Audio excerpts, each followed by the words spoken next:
What is up, everyone? It is Diecastbuffet here again. Guys, we have a 2007 Kasey Kahne Dodge Charger. It's time for a throwback. Let's go ahead and hop to the Diecast review. Alright, fellas. I was going to say brand new out of the box as I usually do, but that's not the case. This is a used Diecast. But fortunately, this is the highest quality 1/64 closed-casted version you could get. Why? Look at that clear coat. Oh my goodness. That looks brand new. This diecast left the factory like 18 years ago, guys. Look at this clear coat. Wow. So for the newer fan, they had two different variants of clear coat winter circle / action used. This would have came in what they call the pit stop series. The pit stop series is essentially the 2007 equivalent of this, the gold series boxes. And they used a very hard enamel style clear coat that was very similar to Hot Wheels in the early 2000s. The Winter Circle edition of the cars, the ones that would come in the clamshell and more commonly found at the retail stores, they were made with good clear coat, but it was not a true hard enamel. So this is the best version of this car you can get, and you can just see how shiny it is. Another thing to note really quickly is how amazing the window condition is. I have seen a ton of these 2007 Chargers with yellow interior and yellow windows. Look at this. The plastic looks fantastic compared to a ton of these 2007 cars I've seen. So very, very good condition piece. Got Dodge dealers right there on the nose of the car. I've been hearing rumors that Dodge might be coming back to NASCAR in 2026. I hope so. There's been so many different rumors about Dodge coming back throughout the years, and are they going to come back to the truck series? I have no idea. That might age like milk, but I was always a fan of Dodge. I like all the manufacturers, honestly, in NASCAR, but something about Dodge, man. I just always loved their paint schemes. Now, this is the Charger front end, and I'm telling you, as popular as the Dodge Charger is and the Dodge Challengers are in modern day culture, wow, that would look good on a stock car. Always loved how they would take the grills of the Dodge and they would just put it right on top of the racetrack. I freaking love it. Now, this is a 1.5 mile style body. You can see how skewed the bottom portion is. The car would look pretty darn similar to this if it was at like a Michigan or Auto Club, ripped that track. But obviously when they ran plate racing, they had more of a structured front end design, which they actually made a promo variant of this car apparently. And for those who don't know, this is, maybe a little bit of history lesson for the newer NASCAR fan. Promo diecast molds in the 2000s were pretty much a perfect match for the plate bodies. They're very bulky, but very realistic. So I would love to have the plate version of this car because I loved how they had different noses and tails.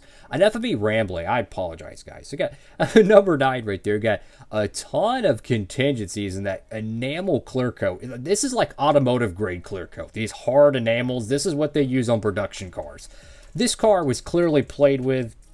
You could see some small scuffs. You can see a lot of... You can even see the outlining of the decal wrap.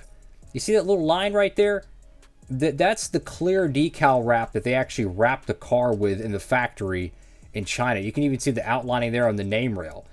But yeah, these hard enamels are very similar to automotive grade clear coat. That's why you'll see Hot Wheels cars, and they'll be like in someone's collection, right? All the other cars, the Action Winter Circles, the Racing Champions from the 2000s, they're all chipped up and scratched to biff. And in those Hot Wheels cars, they just got a couple scuffs. Why? Hard enamel clear coats. I love them. Beautiful looking paint scheme.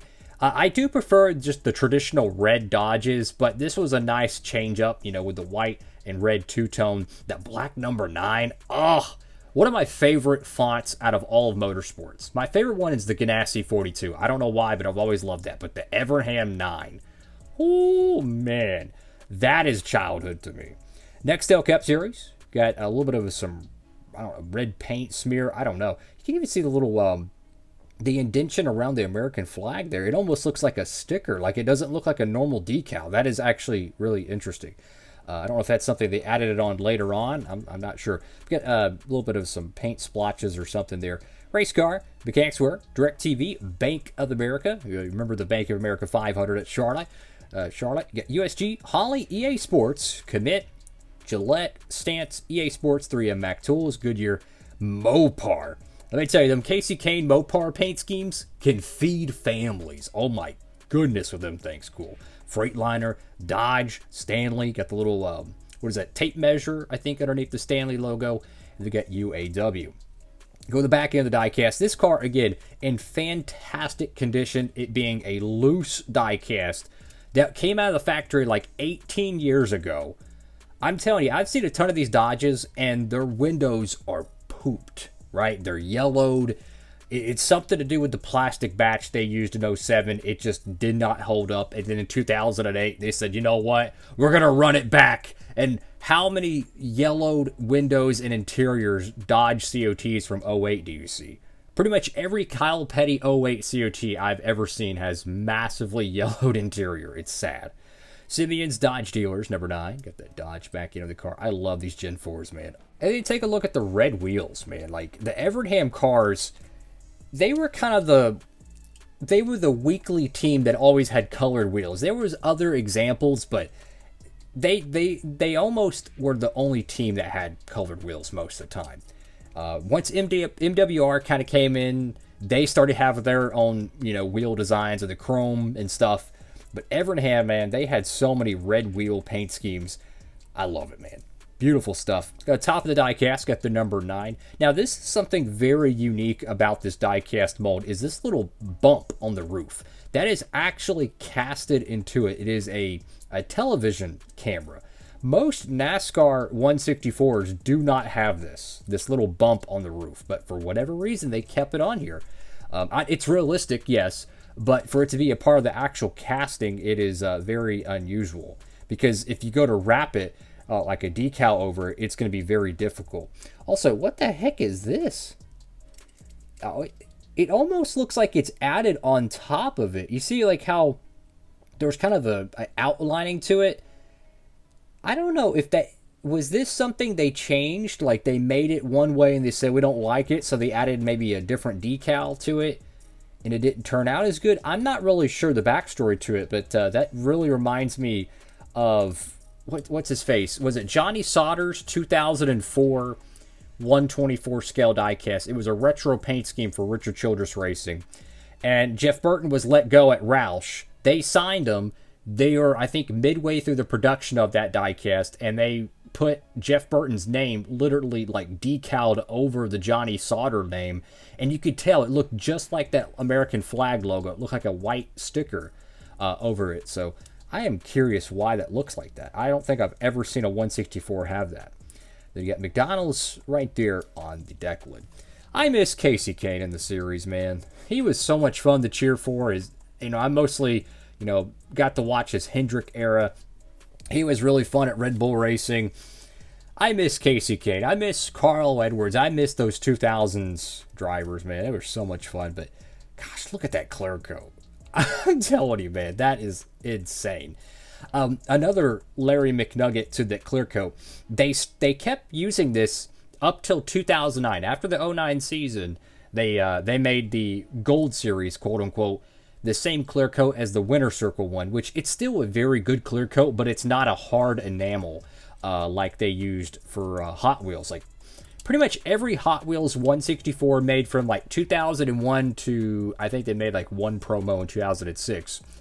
All of them had like borderline automotive grade hard enamel. I have seen so many Hot Wheels diecast in my life, NASCAR Hot Wheels that is, and they're almost all in great condition. Like they'll have one chip here, but the entire car will be super glossy. Like it will look super glossy like this, but you'll just see one random paint chip.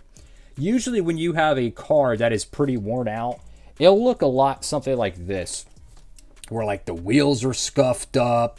You'll have maybe foggy windows and it'll be all chipped up. This one's actually in pretty good shape. Let me show another diecast. This might be a little bit of a better example, but you'll see little scuffs like this. The clear coat's not shiny.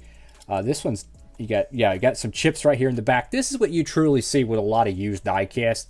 But Hot Wheels cars, I'm telling you, man, their clear coats were just perfect. Perfect. They absolutely stood the test of time. Fantastic stuff. So I don't know why we have a random Tony Stewart diecast in here, but why not? Thank y'all for watching. Have a blessed one.